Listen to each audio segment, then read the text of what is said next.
300 మీటింగులు పెట్టాడు పాదయాత్రలో 3000 కిలోమీటర్లో.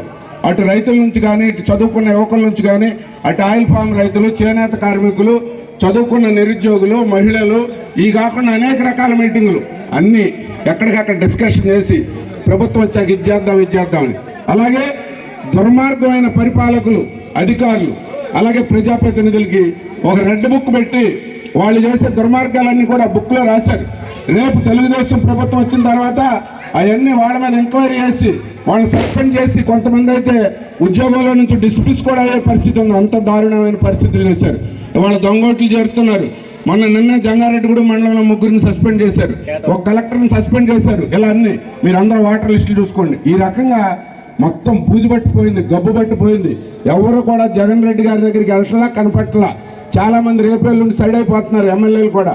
ఇవాళ ఆ పరిస్థితి వచ్చింది కాబట్టి ఎంపీలను ఇంపోర్టెడ్ చేస్తున్నాడు. అంటే ప్రజల్లో నుంచి ప్రజలకి పనిచేసే వ్యక్తి ఎవరు కూడా వైసీపీ పార్టీకి వాళ్ళ పార్లమెంట్కి వేయటానికి కానీ, అసెంబ్లీకి వేయటానికి కానీ దొరకట్లేదు. బయట నుంచి తెచ్చుకునే పరిస్థితి వచ్చింది.